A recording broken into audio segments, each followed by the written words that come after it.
Bonjour, Bonjour bonjour, à tous. Bonjour à tous. bonjour à toutes. Bienvenue dans ce Café Marco version allongée. Aujourd'hui, on va parler de concession. Alors, on est avec Marie Bardi que vous connaissez très bien et surtout, on a un invité qui nous fait l'honneur de nous rejoindre aujourd'hui, Quentin Chassani du cabinet Adaltis, qui va un peu nous guider pendant une heure, voilà, sur les marchés de concession. Je sais pas si tu as un petit mot d'introduction à rajouter. Ben oui, c'est un honneur pour nous de recevoir Quentin. Euh, Vous êtes la star des concessions, un petit peu, on peut le dire. Donc sur ce Café Marco, c'est un sujet qui est important pour vous dans la commande publique. C'est un sujet très technique. Donc je pense que vous êtes là pour avoir un maximum d'éclairage, de tips, de bonnes pratiques. Donc on a vraiment la chance et l'honneur de recevoir Quentin aujourd'hui pour nous éclaircir sur la pratique des concessions et notamment l'exécution. Mais on y reviendra. C'est un enjeu qui me semble important de mettre en avant, parce que vous n'êtes pas tous structurés pour travailler sur cette partie. Donc, on a fait le choix de faire un focus sur l'exécution des concessions, dont on ne parle pas assez actuellement dans la commande publique. Exactement. Merci beaucoup. Merci Marie, merci Alexandre et merci à Gsoft de m'avoir invité pour ce webinaire sur les contrats de concession et comme vient de le préciser Marie, en effet, sur le sujet de l'exécution des contrats de concession. Alors c'est un sujet qui est dans le feu de l'actualité. Vous avez dû lire ou voir ou entendre parler, ou si vous suivez les posts de Marie, le voir en décembre 2024. Il y a eu un rapport de la Cour des comptes sur le sujet, un rapport très intéressant qui est venu préciser un certain nombre de points par rapport à l'exécution des contrats de concession. Et ce rapport, il est important parce que il précise qu'il y a en fait une asymétrie d'information entre les autorités concédantes et les concessionnaires, et également qu'il y a certaines autorités concédantes qui ne contrôlent pas l'exécution des contrats de concession assez mal ou assez peu. Voilà. C'est pour ça que on s'est dit que c'était important de faire un focus ce matin sur ce sujet parce que c'est un sujet qui est extrêmement important puisque il permet d'avoir un certain nombre de leviers d'action publique et puis également des leviers financiers. Levier financier pourquoi? Parce que ça peut permettre à une autorité concédante d'avoir des gains financiers, mais même au-delà du gain financier, c'est tout l'équilibre finalement du service euh, et la satisfaction des usagers qui est derrière ce sujet. Alors, l'idée de ce webinaire, c'est vraiment d'avoir des lignes directrices, on va dire, sur le pilotage des contrats de concession, c'est-à-dire comment exécuter, comment suivre un contrat de concession. Pourquoi? Parce que on se rend compte que finalement, certaines autorités concédantes se disent je confie à un concessionnaire un contrat de concession, je confie la gestion d'un service ou la réalisation d'un ouvrage, et puis finalement, ensuite, je m'en occupe pas ou peu. Alors qu'en fait, toute l'idée de cette présentation et ce qu'a relevé la Cour des comptes, c'est que l'autorité concédante, donc la collectivité, a un rôle majeur, un rôle clé lors de cette exécution. Donc l'idée lors de ce café allongé, donc j'ai un petit peu de temps et je vous en C'est remercie. ça. Et oui, oui, bah, quand on reçoit une star du domaine, on lui laisse le champ de parole. C'est vrai on n'a pas précisé le timing. Hein. On a une grosse, en gros, 45 minutes pour la présentation de Quentin et en fin de Café Marco, Alexandre nous présentera Marco, comment Marco gère les concessions déjà en production. Et vous êtes certains, enfin j'ai vu les noms, vous êtes nombreux déjà à utiliser les concessions dans Marco. Alors juste un petit point technique juste Oui, avant de commencer. On va présenter du coup un support qui va servir un peu de fil rouge à cette présentation. Il est déjà disponible dans les documents que vous pouvez récupérer dans GoToWebinar, donc vous pouvez le télécharger dès à présent. Vous avez le petit outil pour poser vos questions. Alors on a quand même pas mal de choses à dire, on en prendra quelques-unes, on essaiera de le faire. Après on a un programme quand même assez chargé parce que je crois qu'il y a quand même pas mal de choses à raconter sur le sujet. Et juste effectivement, on a déjà un fan club il y a déjà des fans. C'est ce Il que y a je déjà vois. des fans. Bon, un petit coucou spécial à la Corse, du coup. voilà. Et alors, du coup, je présente le support. N'hésite pas à me dire quand tu veux qu'on avance sur la Très slide bien, suivante. Et c'est parti. C'est parti. parfait. Alors, L'idée du webinaire de ce matin, c'est de présenter les choses en trois aspects, on va dire. Le premier aspect, c'est de présenter les éléments, on va dire, de constat et d'enjeux autour du pilotage des contrats de concession. Dans un deuxième temps, on verra en fait tout ce qui a trait à la facilitation, on va dire, du suivi lors de la phase de passation, et puis après le nerf de la guerre, le cœur du sujet, celui donc des modalités de suivi et de contrôle des concessions. Avant de rentrer dans le vif du sujet, peut-être des éléments de sémantique qui me paraissent importants sur la notion de pilotage de contrat de concession. Pilotage, en réalité, qu'est-ce que c'est? Le pilotage, c'est le contrôle du concessionnaire. C'est le contrôle du concessionnaire et c'est mettre en place des outils permettant de suivre, d'exercer le suivi du contrat de concession et également d'exercer donc ce suivi. Ensuite, sur les contrats de concession.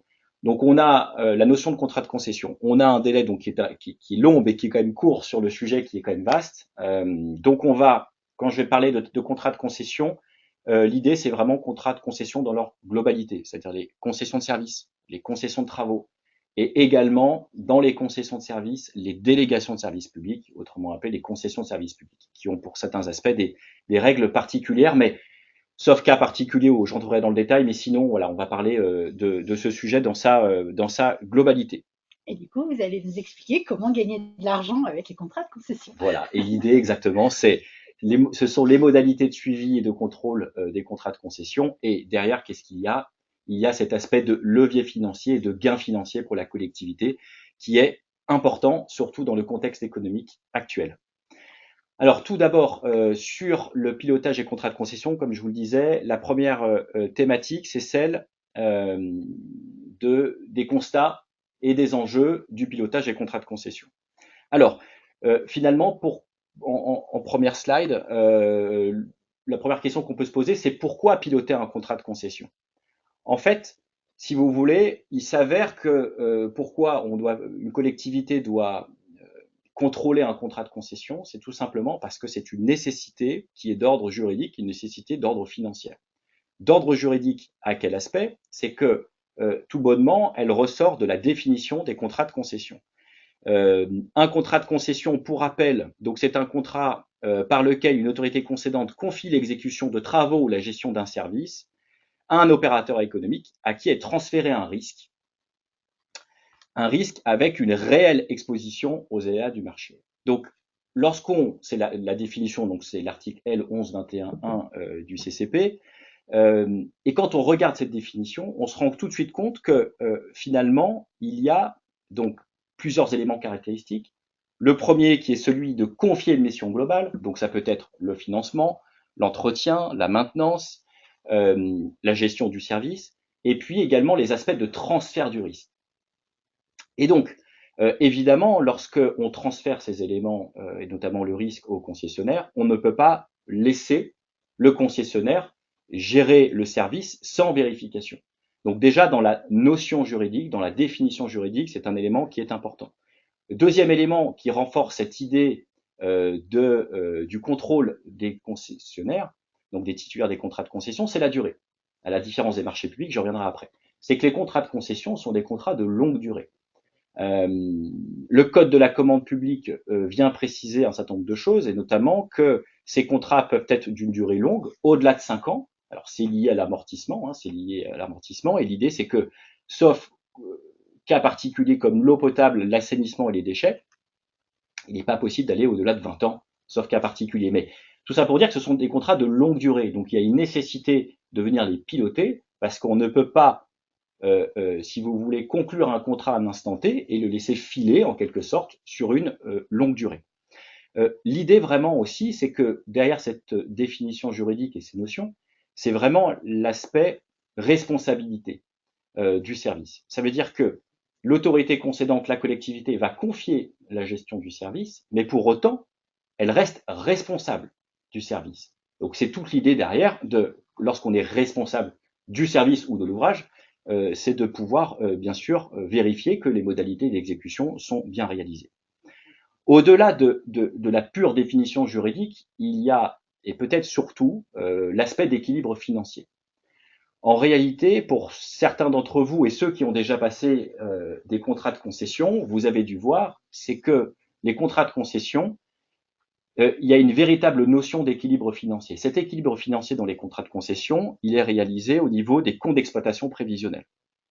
Qu'est-ce qu'un compte d'exploitation prévisionnel? C'est un compte qui vient prévoir les éléments de recettes, donc de chiffre d'affaires, et les éléments de charge. Et l'idée, c'est que lors d'une négociation, la remise d'une offre initiale, offre intermédiaire, offre finale si c'est le cas, les différents candidats vont remettre une offre avec un compte d'exploitation prévisionnel en fonction de différentes hypothèses. Alors, les contrats de concession peuvent porter sur un certain nombre d'objets. Après, je vais préciser le propos. Donc, remontée mécanique, eau potable, assainissement, mobilier urbain, transport, un certain nombre de choses. Dans le compte d'exploitation prévisionnel, par exemple, sur un compte d'exploitation prévisionnel sur un contrat de service, contrat de concession de service public portant sur l'assainissement, ou l'eau potable, ou mobilier urbain, parce que là, ce sont les mêmes particularités. Les différents candidats, avant d'être titulaires, avant l'attribution, donc vont préciser des éléments d'équilibre économique. Et donc, ils vont mettre un certain nombre d'éléments de charges et de recettes. Par exemple, sur l'assainissement ou l'eau potable, c'est en fonction des abonnés, en fonction du volume, en fonction, en réalité, de l'évolution, on va dire, de la consommation sur la durée du contrat.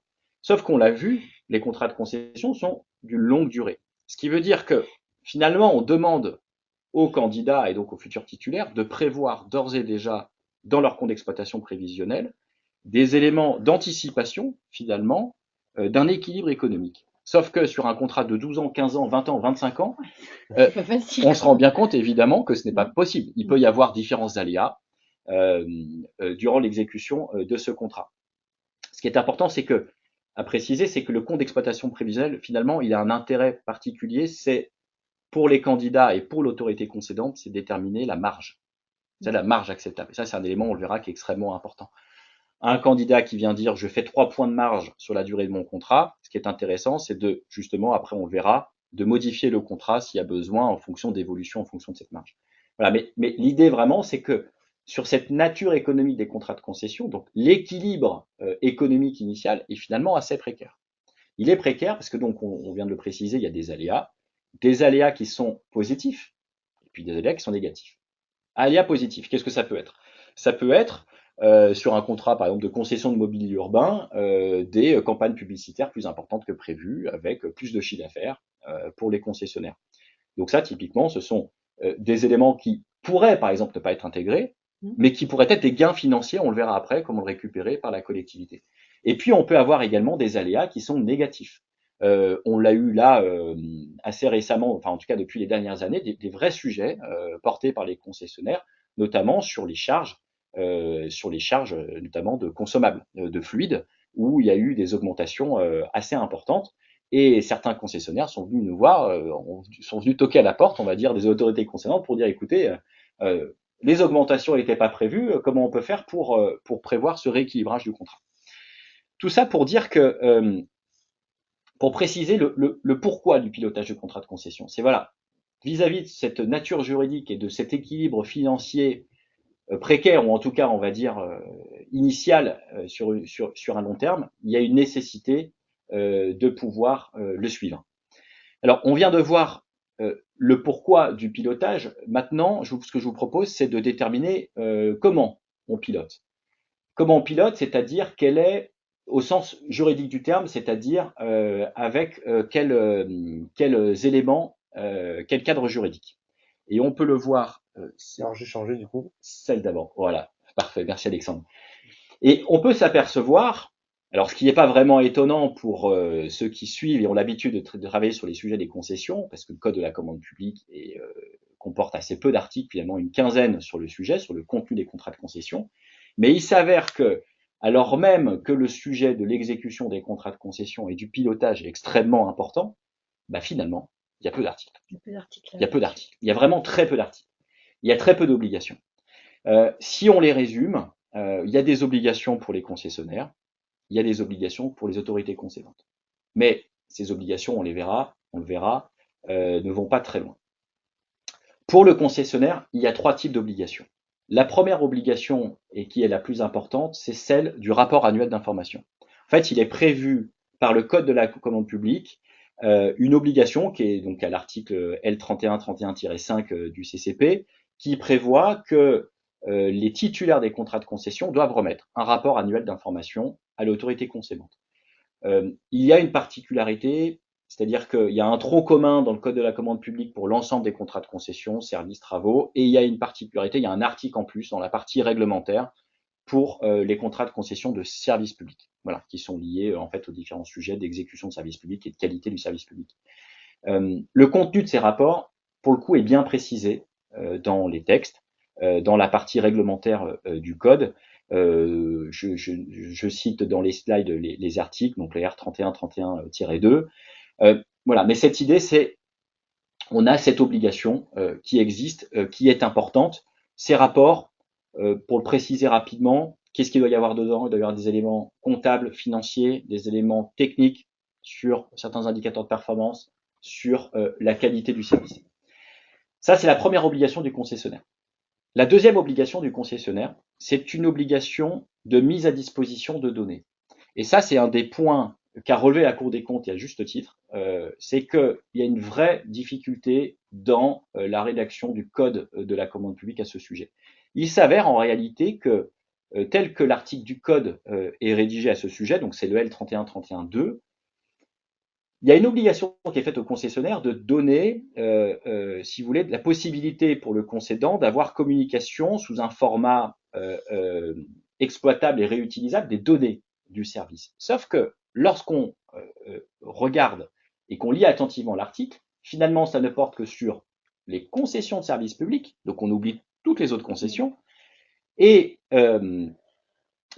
ça ne porte également que sur les données qui sont indispensables à son exécution. Donc là, il peut y avoir un vrai sujet, par exemple, et on verra tout à l'heure l'intérêt de le prévoir dans le contrat de concession. Si le contrat de concession ne le prévoit pas, le concessionnaire pourrait, à la suite d'une demande de l'autorité concédante, dire, bah, écoutez, moi j'applique l'article, je considère que cette donnée n'est pas une donnée qui est indispensable à l'exécution. Et là, je peux vous dire qu'il peut y avoir des discussions très longues et qui, du coup, pourraient ne pas permettre à l'autorité concédante de récupérer des données qui sont quand même, qui peuvent être essentielles pour elle, parce que je vous rappelle, la collectivité a la responsabilité du service.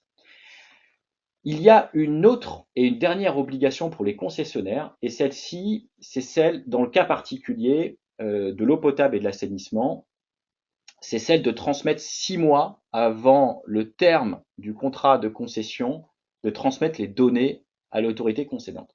Et ça, on en parlera tout à l'heure, où on verra également, c'est pas satisfaisant, déjà d'une part, parce que ça ne porte que sur l'eau potable et l'assainissement et les déchets ménagers, pas les autres objets, et d'autre part, un délai de 6 mois avant le terme du contrat de concession, c'est évidemment pas suffisant.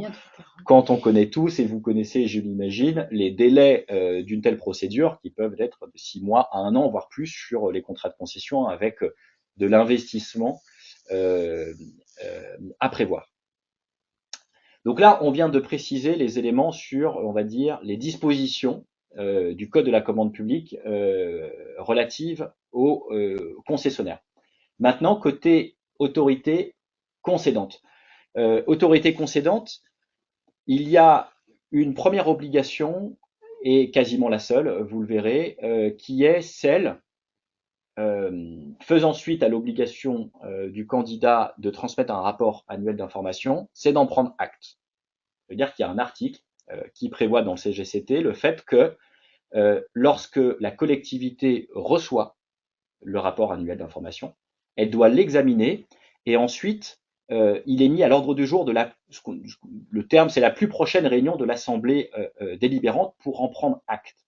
Et ce terme de prendre acte, il a tout son sens. C'est-à-dire en prendre acte. Donc qu'est-ce qui se passe? Ça veut dire, il y a un examen, certes, le terme est retenu, mais prendre acte. Donc une collectivité pourrait prendre acte d'un rapport, mais finalement peut ne rien en faire. Ouais. Et c'est tout le sujet. C'est-à-dire que ne rien faire d'un rapport annuel d'un délégataire, donc c'est aussi le terme de RAD, je ne sais pas si j'ai précisé tout à l'heure, rapport annuel du délégataire dans le cas des DSP. Et donc finalement, la collectivité n'a pas vraiment d'obligation à part prendre acte de ce document sans finalement en tirer des conséquences concrètes. Il y a une autre obligation pour l'autorité concédante. Alors, excusez-moi, juste avant, le fait de préciser également sur les rapports annuel du délégataire, outre le fait de le passer en conseil à l'organe délibérant, il y a aussi le passage, l'examen par la CCSPL. C'est important pour les collectivités qui ont une CCSPL. Alors pour rappel, collectivité de Corse, région, EPCI de plus de 50 000 habitants, commune de plus de 10 000 habitants, lorsqu'il y a une CCSPL existe, donc une commission de services publics locaux, consultative de services publics locaux, elle doit également examiner ce rapport. Voilà, donc c'est organe délibérant plus CCSPL. Et donc, autre aspect par rapport aux obligations de l'organe délibérant, pour l'eau potable et l'assainissement, c'est le fait de rédiger à la suite de la transmission du rapport annuel le RPQS, donc le fameux RPQS, donc le rapport sur le prix et la qualité du service. L'idée étant de mettre à disposition de l'usager différents éléments d'information sur le prix. Mais donc on peut le voir, si on se résume sur ces différents aspects finalement d'obligations dans le code de la commande publique, eh ben il n'y a pas grand-chose. Et finalement, les collectivités doivent être proactives pour aller au-delà dans les contrats de concession pour venir imposer aux concessionnaires un certain nombre de clauses permettant justement sur la suite le contrôle et le suivi des contrats de concession.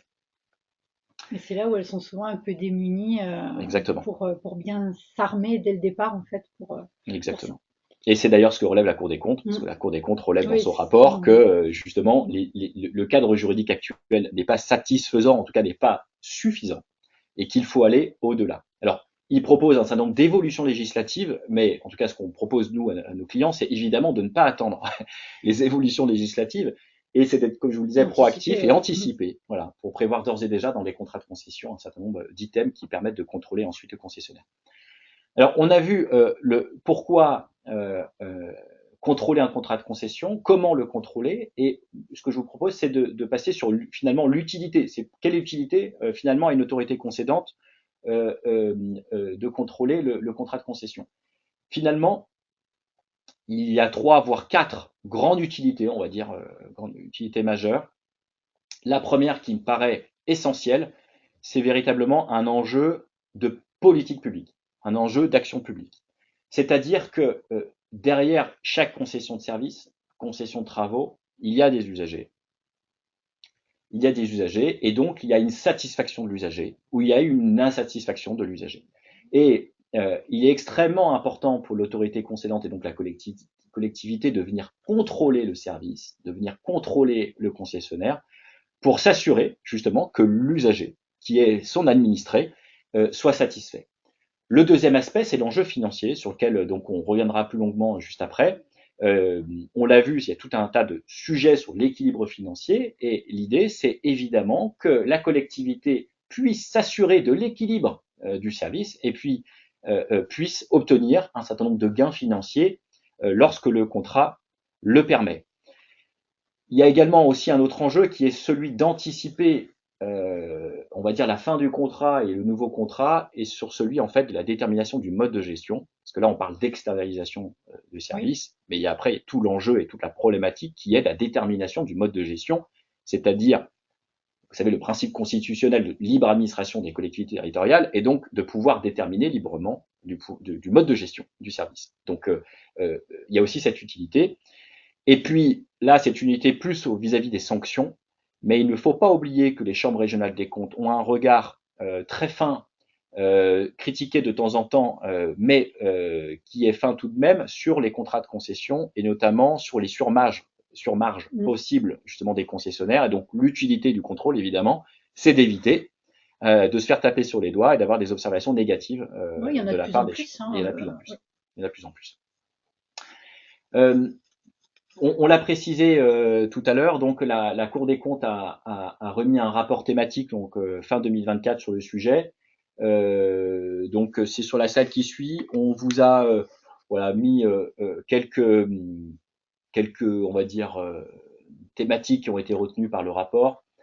Il y a tout un chapitre, ce qui est important à voir, c'est qu'il y a tout un chapitre sur le sujet du contrôle, et notamment une conclusion que je me permets de lire, ce que j'estime très importante, qui est que les délégations de gestion des services publics ne doivent pas conduire à une déresponsabilisation pour les collectivités, et l'idée c'est d'avoir un contrôle plein et entier. Voilà. Donc c'est évidemment tout le sujet d'aujourd'hui, mais c'est important de le rappeler parce que c'est vraiment la thématique qui a été retenue par la CRC sur le sujet. Oui, puis c'est pour ça que moi je l'avais relayé aussi en fin d'année. Il y a eu pas mal de rebonds. On a pas mal échangé ensemble sur ces problématiques. Voilà, d'où l'intérêt de pouvoir vous apporter un éclairage et de vous outiller de vous outiller pour aller dans le bon sens et mieux travailler vos contrats de concession et éviter ce genre de contrôle, enfin, de remarques négatives en cas de contrôle. Voilà, un dernier aspect avant de rentrer dans le cœur du sujet sur les éléments de constat relatifs au pilotage. Donc finalement, sur la slide qui suit, donc finalement, euh, le pilotage, qu'est-ce que c'est? Le pilotage, c'est s'assurer que le concessionnaire, en fait, tout simplement, eh ben, exécute le contrat comme il était prévu, ne méconnaisse pas ses obligations, et également de vérifier donc qu'il y ait l'économie générale qui soit respectée. Mais attention, il y a une limite qui est importante et il faut le préciser, c'est que il y a un principe de non-ingérence de la collectivité. Ça veut dire que la collectivité doit contrôler le concessionnaire, mais pour autant, elle ne doit pas aller au-delà. C'est-à-dire que euh, les moyens mis en œuvre sont finalement une décision du concessionnaire et la collectivité n'a pas à le contester. Les moyens mis en œuvre sont de la responsabilité du concessionnaire. Il y a une jurisprudence qui est citée, Compagnie des chemins de fer PLM, donc une vieille jurisprudence des années 30, mais qui est important parce que l'adage qui a été retenu dans cette jurisprudence est très clair. L'adage, c'est le concessionnaire gère, l'administration contrôle. Voilà, donc vraiment l'idée que la maîtrise des choix techniques et financiers revient au concessionnaire. Donc, je vous propose de passer sur on va dire la deuxième thématique, c'est-à-dire après avoir mis en avant en fait les différents éléments de constat et d'enjeu, c'est donc de rentrer dans le vif du sujet. Comme je vous le disais, on va voir donc les différents éléments permettant donc de suivre et de contrôler l'exécution. Mais avant de suivre et de contrôler l'exécution, bah, il faut monter, c'est-à-dire procédure de passation, il faut mettre en place son contrat de concession avec un certain nombre d'éléments qui permettront de le contrôler. L'idée, c'est comme je vous le disais, de présenter les différentes possibilités. Alors, une des premières possibilités, c'est de prévoir d'ores et déjà dans le dossier de consultation des entreprises qui est envoyé à la publicité des éléments, des documents permettant donc de mieux contrôler le suivi d'exécution. Alors, qu'est-ce que ça peut être? Alors déjà, on le verra avec la slide qui suit sur les clauses idoines, c'est de prévoir un projet de contrat d'ores et déjà qui est transmis dans le dossier de consultation des entreprises, projet de contrat dans lequel il y a déjà des clauses qui permettent ensuite le suivi. Au-delà du projet de contrat, il y a également des aspects importants, et ça, vraiment, c'est un aspect sur lequel on est vraiment force de proposition pour les collectivités, c'est de prévoir un cadre d'ores et déjà.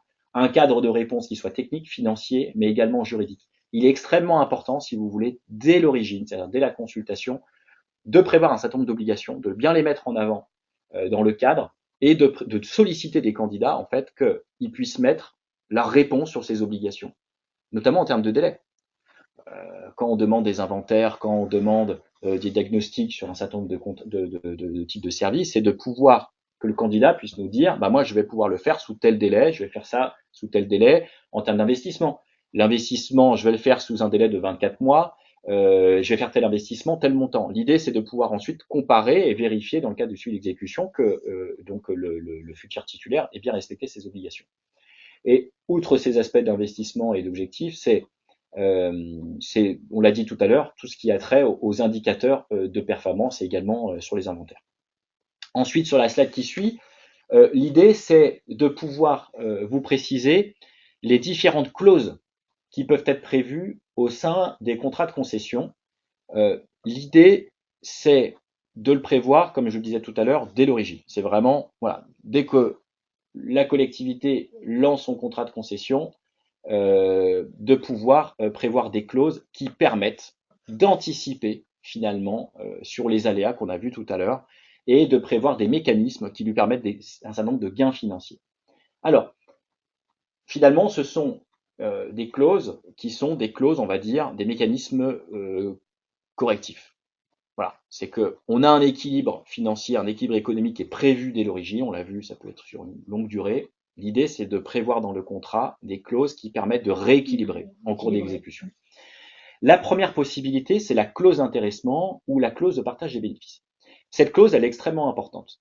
Elle est importante parce que, donc on l'a vu tout à l'heure, dans les comptes d'exploitation prévisionnelle, il y a une certaine détermination donc d'une marge en fonction de recettes, en fonction de charges.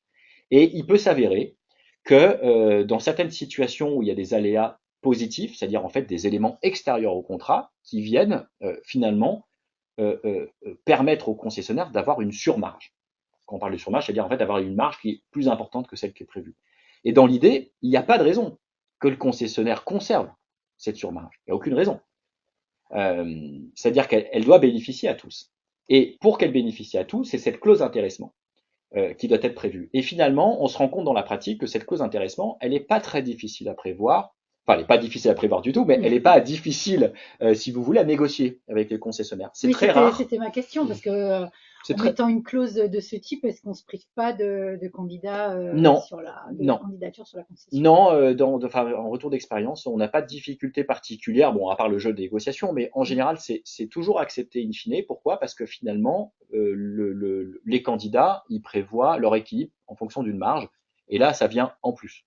Donc en fait, c'est une sorte de bonus, un élément positif qui vient au-delà. Donc finalement, il n'y a jamais de difficulté à ce que ce soit partagé. Ce qu'on prévoit en général, si vous voulez, c'est un mécanisme qui est une comparaison en fait entre le compte d'exploitation prévisionnel et le CAR. Et le CAR, qu'est-ce que c'est? Le CAR, c'est le compte annuel de résultats d'exploitation.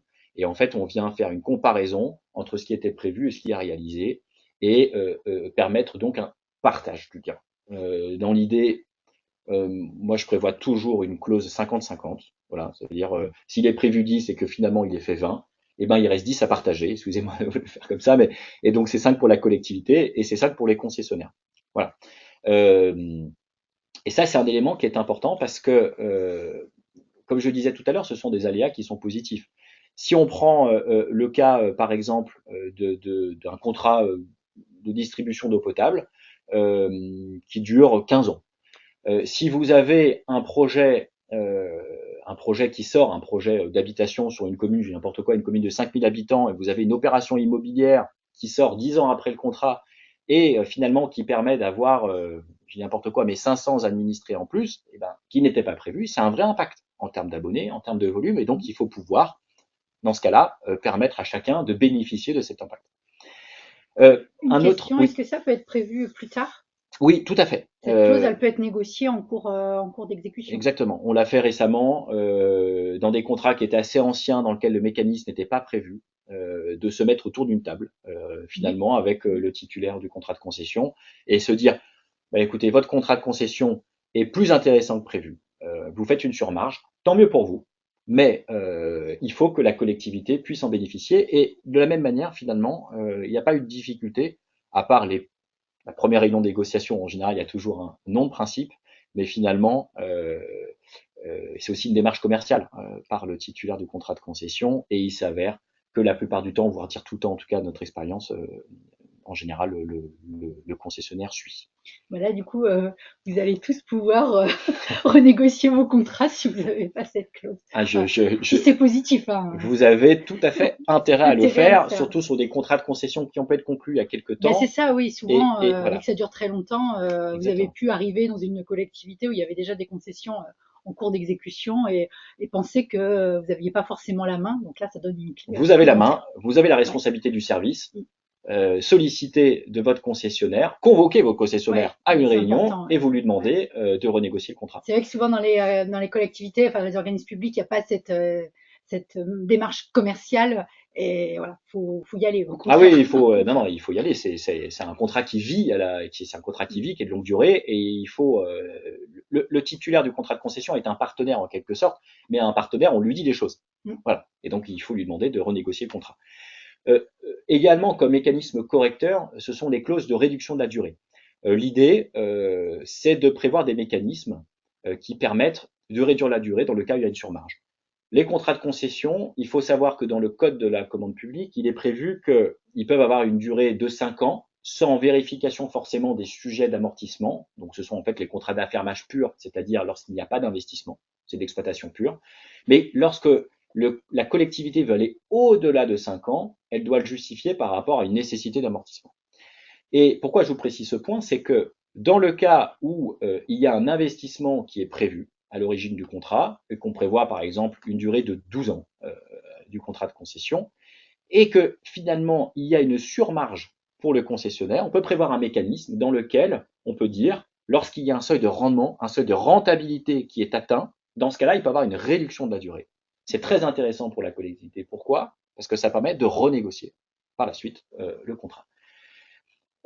Il y a d'autres types de clauses. Alors les clauses de pénalité, vous allez me dire, bah, c'est évident, sauf que, alors oui, c'est évident, mais c'est extrêmement important. Notamment le principe qui est un principe qui est essentiel, mais qui convient de rappeler, c'est que une obligation, une pénalité. Si on ne prévoit pas, si on prévoit une obligation dans un contrat de concession ou tout autre type de contrat, mais qu'il n'y a pas de pénalité en face, qu'est-ce qui se passe? Si il y a une méconnaissance de l'obligation, pas grand-chose.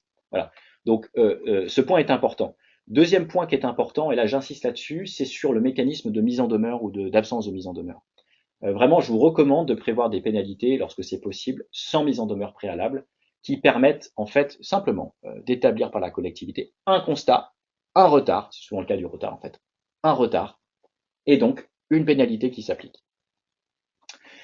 Et également sur le mécanisme de pénalité, et là j'attire votre attention parce que il y a une complexité, une difficulté là-dessus, c'est que lorsqu'il y a des pénalités qui sont prévues et qu'il y a des courriers qui sont transmis par la collectivité au titulaire du contrat de concession qui dit attention, vous avez méconnu une obligation, donc vous êtes redevable d'une pénalité, c'est d'aller au bout et de récupérer la pénalité parce que on a vu dans des décisions récentes de cours de discipline budgétaire et financière qui venaient taper sur les doigts de certaines collectivités qui n'avaient pas récupéré les pénalités parce que ils considèrent que c'est en fait c'est une liberté, donc c'est interdit et c'est un avantage injustifié. Ensuite, rapidement sur les 4 autres possibilités en termes de clauses, les clauses de révision, donc ça c'est les cas classiques, les clauses de révision, en fait, ce sont les clauses de réexamen tarifaire, c'est-à-dire, on l'a vu avec le compte d'exploitation prévisionnel, permet d'avoir un tarif, une tarification qui est appliquée aux usagers. Les clauses de révision, ça peut permettre donc de réexaminer finalement les tarifs en fonction de la durée, par exemple, un contrat de 12 ans, on peut prévoir un mécanisme tous les 3 ans ou 4 ans, ou dans certaines conditions, par exemple, là aussi le cas des surmarges où finalement il y a une augmentation plus importante du volume des campagnes publicitaires ou autres éléments extérieurs. Je vous invite également à prévoir des comités de suivi. Ça, c'est un point qu'on propose à nos clients et qui est extrêmement important et qui fonctionne bien. Les comités de suivi, c'est l'idée tout simplement de prévoir au contrat une obligation de rendez-vous, mais en rendez-vous physique. C'est-à-dire de rendez-vous avec le concessionnaire 3 fois par an en général, pour l'idée de débattre en fait sur les sujets techniques, administratifs et financiers qui est autour du contrat de concession. Également dans le contrat de concession, évidemment, l'idée c'est de prévoir des indicateurs de performance et de prévoir des informations qui peuvent être sollicitées par la collectivité. Et là, j'en reviens à ce que je disais tout à l'heure sur le fait que le Code de la commande publique ne prévoit finalement que peu d'obligations sur ce sujet. Donc, je vous invite à prévoir un mécanisme permettant de solliciter ces informations. Ensuite, sur le contrôle et le suivi des contrats de concession en tant que tel. Donc, il est important, déjà dans un premier temps sur la première slide, l'idée c'est de vous préciser qu'il y a différentes périodicités finalement dans le contrôle des contrats de concession. Différentes périodicités, pourquoi? C'est que déjà il y a une périodicité à court terme qui est celle, on va dire, du pilotage opérationnel du contrat de concession, c'est-à-dire au quotidien. C'est l'agent qui suit le contrat de concession et qui vérifie, par exemple, sur les transports, qui vérifie qu'il n'y ait pas de sujet avec les voyageurs, avec les usagers. Donc ça, c'est vraiment un contrôle qui est continu, qui est quotidien. L'autre aspect, c'est le cycle de moyen terme, on peut appeler le cycle de moyen terme, donc c'est ce qu'on a appelé tout à l'heure sur les rapports annuels des délégataires, donc c'est la vérification des rapports, donc qui se fait 1 à 2 fois par an et donc autour du mois de juin. Parce que ce que j'ai oublié de vous préciser, c'est que le rapport annuel d'information du concessionnaire doit être transmis avant le 1er juin. Voilà. Donc c'est à ce moment-là qu'il y a une vérification. Et ensuite, le rythme, on va dire, du pilotage du contrat de concession, c'est un rythme également qui est lié à la durée du contrat. C'est-à-dire sur un contrat, il y il y a plusieurs éléments de temporalité. Il y a le début du contrat. En général, il est prévu un cautionnement. Donc, on vérifie que le cautionnement a bien été réalisé. Il y a une période de tuilage, il y a un changement de concessionnaire. Donc ça, ce sont des périodes particulières. Au cours de l'exécution du contrat, on l'a vu, il y a des procédures de révision. On peut donc réexaminer les conditions tarifaires. Et en fin de contrat, il y a le sujet du protocole de fin de contrat dont on parlera juste après. Ensuite, sur les aspects de mécanismes qui peuvent être mis en place autour du suivi des contrats de concession, l'idée, si vous voulez, c'est qu'en fait, il y a quelque chose qui peut être réalisé par les collectivités ou les personnes qui les accompagnent. C'est la logique d'un tableau de bord. C'est quelque chose qui est assez bête finalement à mettre en place. Quand je dis assez bête, c'est assez facile à mettre en place, mais qui est extrêmement pratique et utile. C'est que ce tableau de bord, si vous voulez, l'idée, c'est qu'il reprenne sous les différentes thématiques, donc techniques, administratives, financières, l'ensemble des obligations prévues au contrat et qui prévoit, dans une colonne commentaire, observation, en fait une vérification que les différents concessionnaires aient bien respecté ces différentes obligations. Donc sur la slide, on vous les a mis, donc il y a un certain nombre d'aspects, donc respect des engagements techniques, respect des engagements financiers et respect des éléments de conformité juridique. Et l'idée de ce tableau de bord, c'est que justement, il soit bien rempli dans le cadre notamment des comités de suivi. C'est ce que nous on fait par exemple en pratique. Ça veut dire que ça permet de faire un point avec le concessionnaire pour dire, écoutez, en année N, vous nous avez dit que vous alliez faire telle opération, tel investissement. Nous sommes à cette année N plus 1, enfin, donc en année N, parce que c'est en N moins 1. On se rend compte que vous n'avez pas fait. Donc, il y a une pénalité qui s'applique. Article 66.2 du contrat, tac, tac, tac, on l'applique, on le prévoit, et donc ça permet de faire ce point. Et le titulaire du contrat de concession, lors de cette réunion, se rend compte finalement à quelle sauce il va être mangé, en quelque sorte, et puis s'il a bien respecté ses obligations, étant précisé qu'en général, il le sait parfaitement, Oui, qu'il n'a pas qu'il n'a pas respecté son respecté. obligation, et simplement, il essaie de se mettre sous la table ou pour se cacher, ou de parler d'un autre sujet pour faire part de ce qu'il a bien réalisé notre opération. Mais pour autant, une obligation, une pénalité et une vérification. Donc ce tableau de bord le permet. Ensuite, sur les gains financiers, l'idée c'était de vous donner quelques exemples en fait de situations sur lesquelles on a pu travailler pour vous faire part finalement de l'intérêt, Oui. voilà, de l'intérêt du contrôle et du suivi d'exécution sur les contrats de concession. Puis voir que c'est un vrai levier Et voir que c'est financier, un du vrai, coup, voilà, dans un contexte budgétaire un peu compliqué là pour les collectivités notamment et les organismes publics au sens large. Ouais. exactement. Premier exemple, c'est un cas assez récent sur un contrat de concession d'assainissement collectif où une collectivité vient nous voir et nous dit bah, je veux modifier le périmètre de mon contrat. Donc tout simplement, c'est-à-dire qu'il y avait un périmètre sur certaines communes et finalement l'idée c'était d'élargir ce périmètre. Donc au-delà de la vérification évidemment de la possibilité de la modification par rapport aux règles de la commande publique et de savoir s'il fallait une mise en concurrence ou pas, mais je passe ce sujet, c'est pas le sujet du moment, mais il y avait une vérification qui s'est faite sur les aspects donc administratifs, techniques et financiers du contrat. C'est-à-dire avant de modifier le contrat pour déterminer si on peut ou pas faire évoluer le périmètre, c'est où on est-on.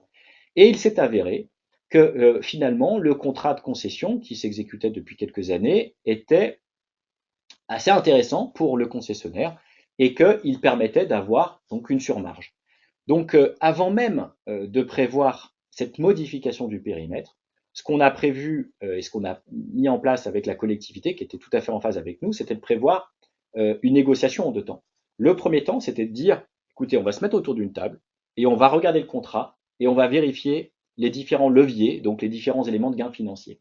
Et ça a été le cas. Ça veut dire qu'après un audit, il y a eu un certain nombre de gains financiers pour la collectivité qui a pu les récupérer via le mécanisme de titre de recette dont je parlerai juste après.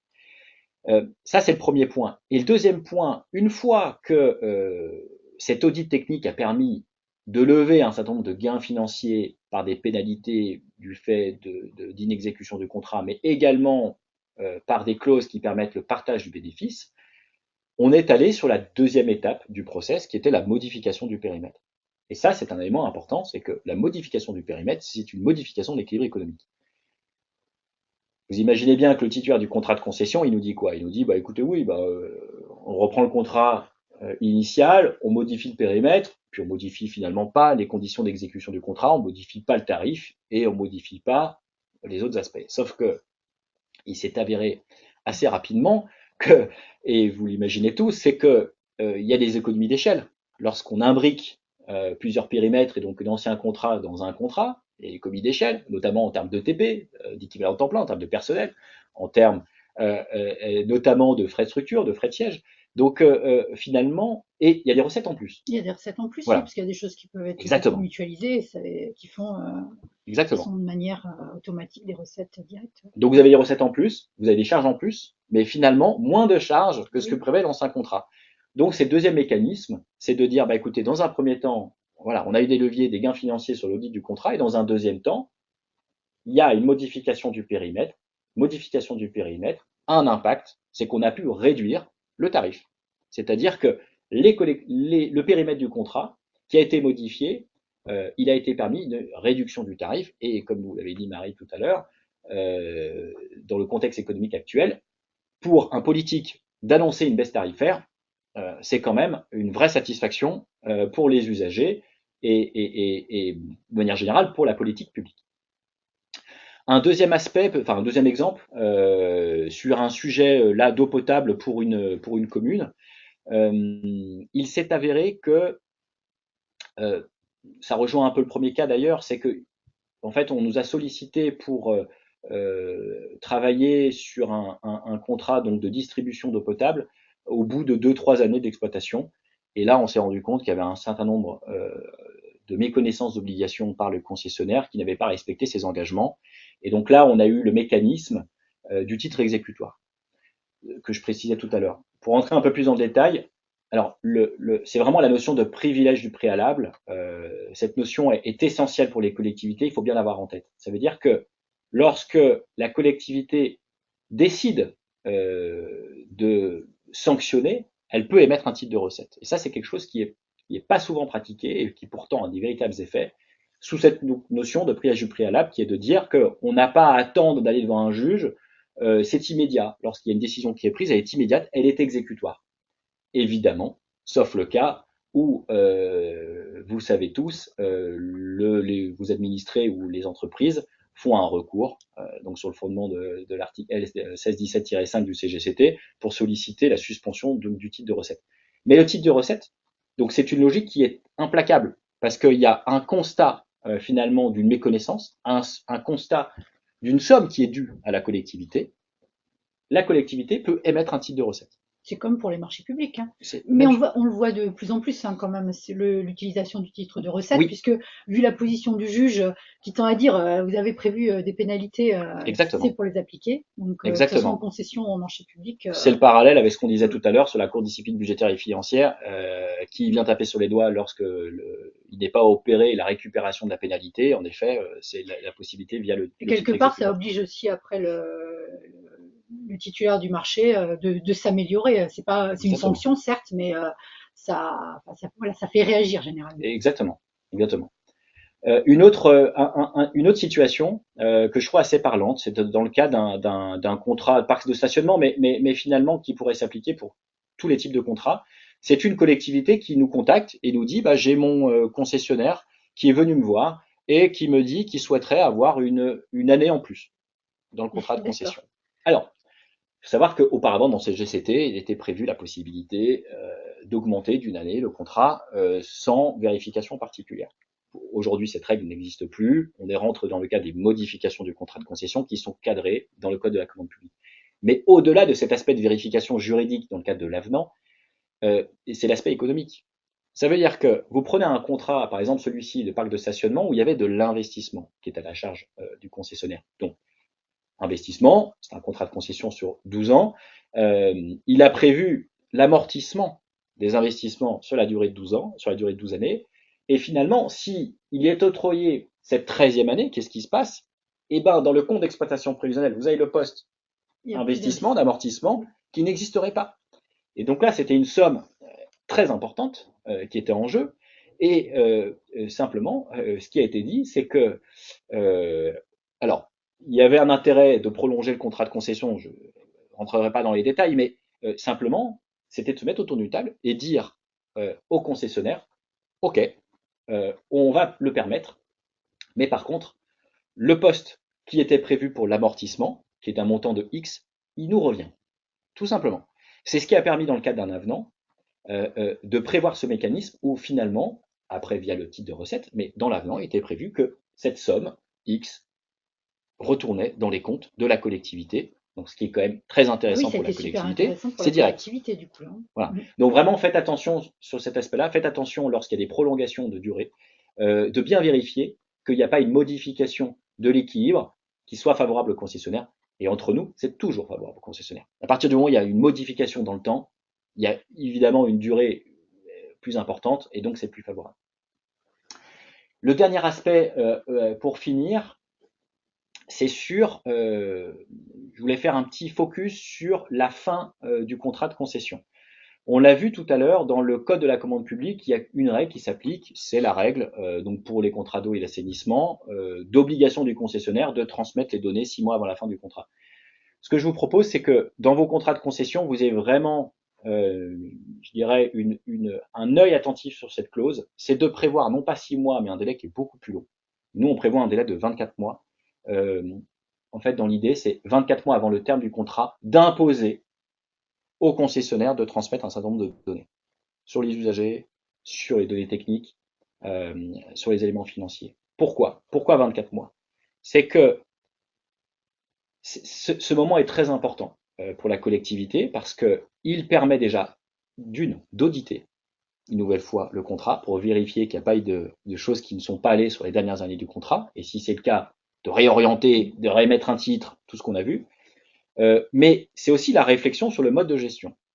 Et cette réflexion sur le mode de gestion, elle ne peut pas se faire en un jour, elle doit se faire en plusieurs temps, et de toute façon, ça passera devant l'Assemblée délibérante. Donc, une certaine temporalité à prévoir, et, euh, et donc il y a cette réflexion sur le mode de gestion, de déterminer s'il y a un souhait politique d'externaliser ou non, et ensuite, si on externalise, est-ce qu'on externalise via un contrat de concession avec un niveau concessif, c'est-à-dire avec de l'investissement? Est-ce que donc on prévoit l'investissement? Est-ce qu'on ne prévoit pas d'investissement? Voilà, donc il y a vraiment une vraie Si réflexion. on réinternalise le service, Exactement. pareil, il y a une réflexion énorme à mener aussi, donc il faut ce délai. Voilà, il faut ce délai, c'est extrêmement important. Et ensuite, donc cette période-là de 24 mois est importante aussi parce que donc il y a cette période, on va dire, préparatoire et l'enjeu d'externalisation et de vérification du mode de gestion. Et puis ensuite, si vous décidez d'externaliser, bah, il y a le temps de la procédure de passation qui est un temps qui est long. Il y a des délais incompressibles et ça peut aller de 6 mois à 1 an. Et ensuite, l'idée, c'est de prévoir, la Cour des comptes d'ailleurs l'a suggéré, des protocoles de fin de contrat pour finalement donner quitus en quelque sorte aux concessionnaires sur un certain nombre d'obligations et de la vérification de leur respect. Donc voilà, on va dire, les lignes directrices, les grands éléments, si vous voulez, sur les éléments de levier financier et de gains financiers pour vous. Ben merci Quentin, c'était super intéressant et super clair. J'espère que ça a pu déclencher des petits clics dans vos dans vos têtes pour aller regarder de plus près vos contrats de concession en cours et puis pour les futures concessions que vous allez monter, intégrer les bonnes clauses. On n'a pas forcément le temps on a eu des questions, on essaiera d'y répondre. Notamment, qu'en est-il pour une DSP cinéma, pour des salles de cinéma? Je pense qu'il n'y a pas de, enfin, Il n'y a pas tout de... tout ce que vous avez dit peut être appliqué à ce Exactement. type de DSP. Exactement, parce qu'il y a la même problématique via les usagers, il y a même problématique sur la rémunération et même problématique sur les obligations. Donc, applicable. On me dit qu'il y a déjà des petits clics, des petits déclics qui sont opérés. Donc, l'objectif est atteint. On va peut-être prendre quelques minutes pour vous montrer dans Marco comment on a prévu les concessions pour vous assister. Ça. Merci à Quentin de nous avoir expliqué, dégrossi et rassuré aussi, je pense que c'était important sur la manière de gérer Ouais, je pense les qu'il y a un concessions. cap à passer, de se dire, c'est cet aspect commercial de négociation en fait qui est pas naturel dans les structures publiques. Et au contraire, il faut y aller. Il y a un gros levier, il y a un gros levier financier, puis de qualité du service à réaliser. Alors, je vais partager mon écran et je vais vous montrer comment on va pouvoir rédiger ce contrat de concession. Côté Marco, hein, si vous le faites pas déjà, ce sera l'occasion de le découvrir ensemble. On va partager ça ensemble. Ok. Alors, sur Marco, déjà, le premier truc qui rassure, c'est de voir que je vais répondre finalement au même fonctionnement, à la même structure, à la même ergonomie que si je rédigeais un autre Un type marché public classique. de, de contrat de marché public. Donc je retrouve toujours mes petits, je suis pas perdu. Alors, bon, je commençais par me reconnecter. Et on va retrouver notre petit contrat de concession alors que j'ai déjà rédigé pour que vous puissiez voir quelque chose qui est déjà complété. Allez, hop, elle s'appelle concession. C'est facile à retrouver. Et donc, je disais, je retrouve la même structure, alors avec des petites différences, c'est que, évidemment, au lieu de retrouver un CCAP, j'ai retrouvé un contrat de concession. Mais j'ai toujours retrouvé mon RC. Je vous propose qu'on regarde tout de suite à quoi les documents vont ressembler, et ensuite de voir comment on a pu les monter avec les différences qu'il y a dans Marco. Donc, quand je vais dans mes éditions, effectivement, je trouve mon contrat de concession, en l'occurrence une délégation de service public avec une structure qui est vraiment prévue pour répondre aux exigences des contrats de concession. Pour les monter, c'est qu'il y a un travail préalable important de notre cellule juridique, justement pour trouver les bons modèles, rassembler des idées et produire du coup un contrat qui puisse, un modèle de contrat qui puisse s'adapter à tout le monde en fonction des conditions de la concession. Donc j'ai retrouvé le périmètre de ma concession. Alors je vais peut-être zoomer un petit peu, ça vous permettra de voir un petit peu mieux l'édition. Les missions et obligations du délégataire, est-ce que j'ai une clause d'exclusivité, mes pièces contractuelles. Alors quand je vais dans Marco choisir mes pièces, Marco met du coup avec des textes implicites détaillés issus du coup des concessions. Donc j'ai déjà les éléments pour monter mes pièces contractuelles. La durée, le prix, le recours à des tiers, donc à une sous-traitance, les conditions de cession du contrat, évidemment tout ce qui est les moyens qui sont affectés à la concession, avec les spécificités du coup avec le personnel du délégataire, les délégations de travail, etc.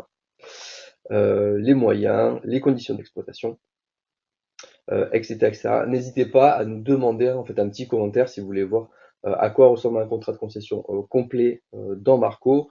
On vous le montrera avec plaisir, on vous le transmettra avec plaisir et on aura plaisir à en discuter aussi avec vous. Alors, je vais vous montrer maintenant comment on arrive à ce résultat. Alors, déjà, pas de surprise, hein, je vais suivre un peu le même processus que ce que j'ai d'habitude dans Marco. Je vais remplir mes petits écrans. Mais évidemment, je vais avoir mes spécificités qui sont adaptées à la gestion des contrats de concession. Alors, dès l'écran généralité, hein, c'est là où je vais choisir le type de contrat que vous allez retrouver ici. Et évidemment, tout le reste de la rédaction de ma concession va découler de ça. On l'a pas dit, hein, c'est une licence supplémentaire pour accéder aux concessions. Vous n'y avez pas forcément accès si vous n'avez pas cette licence. On a actuellement à peu près 200 organismes publics qui utilisent Marco Rédac Concession. C'est une licence qui doit avoir 4-5 ans déjà chez nous. Ouais. N'hésitez pas pour en discuter à contacter votre interlocuteur commercial. Euh, voilà. Alors, pour les petites spécificités, on en a parlé rapidement quand on a vu le document. Mais quand je vais créer ma rédaction, je vais avoir des spécificités liées évidemment au contrat de concession, avec notamment mon dossier de consultation, avec une liste des pièces qui vous est déjà proposée, dans laquelle vous allez pouvoir piocher directement dans Marco. Notamment également dans tout ce qui va être les conditions d'attribution. Je vais avoir des critères qui vous sont proposés en fonction effectivement adaptés au contrat de concession. Toujours la même chose, hein, c'est-à-dire que Marco vous propose un certain nombre de critères qui vous sont déjà proposés. Vous avez toujours la possibilité d'en rajouter des nouveaux. La vraie différence, ça va se passer au niveau de ces écrans, hein, c'est-à-dire que ceux qui étaient liés normalement au CCAP, là vont me permettre de gérer les spécificités de mon contrat de concession, avec notamment voilà, les pièces contractuelles, les dispositions générales, les moyens affectés à la concession, etc. Et puis tout ce qu'on etc. vient d'évoquer, Ouais, là, tout à fait. les axes, les leviers permettant de renégocier le contrat, enfin de se voir régulièrement avec le concessionnaire. Voilà. Tous les outils sont donc présents dans Marco hein, pour justement rédiger un contrat de concession qui soit à la fois bénéfique finalement aux concessionnaires et à l'autorité concédante et qui permettent évidemment d'avoir une exécution saine Équilibré, et oui. équilibrée voilà, de ces contrats. Je pense qu'on a fait un peu le tour. Si vous avez besoin de plus de détails, n'hésitez pas à nous solliciter. Tu veux peut-être rajouter quelque chose? Si vous avez une ou deux questions là encore, Allez. allez-y. Moi, il y avait une question que j'ai pas évoquée, mais bon là, enfin, on peut le redire. Bonjour. Pour prévoir de modifier ce type de clause en cours de contrat, donc on parlait de la clause de renégocier une clause d'intéressement, devons-nous vérifier au préalable que cette possibilité est bien prévue dans le contrat de concession? Ou est-ce qu'on peut tout renégocier à tout moment? Non, ce type de clause, elle peut être renégociée à tout moment. C'est-à-dire que, par exemple, là, le cas particulier, la clause d'intéressement, mais même la clause sur la durée, l'idée, c'est que, on le disait tout à l'heure, c'est des contrats qui sont non immuables. Donc, ils évoluent et ils peuvent évoluer sur ce type d'aspect. Et un avenant peut tout à fait le prévoir. Il n'y a pas de sujet véritablement, je dirais, d'ordre juridique là sur la possibilité ou non en fait de le modifier vis-à-vis des règles du code de la commande publique sur les cas de modification. C'est même au contraire, là, l'idée, c'est vraiment l'idée de l'équilibre économique. Et donc, il y a tout intérêt à pouvoir le prévoir. Et donc, je vous invite à le prévoir dans vos contrats s'il n'était pas prévu à l'origine. Moi, je crois qu'on va finir là-dessus parce que c'était vraiment l'objectif de vous décomplexer là par rapport à la renégociation de ces contrats pour aller chercher notamment un gain financier. Donc, je pense on a bien balayé la question ensemble aujourd'hui. Et je vous remercie pour votre participation très active à ce Café Marco et à tous les Cafés Marco en général. D'ailleurs, prochain Café Marco, je pense que c'est dans notre jingle qu'a prévu Estelle, notre réalisatrice.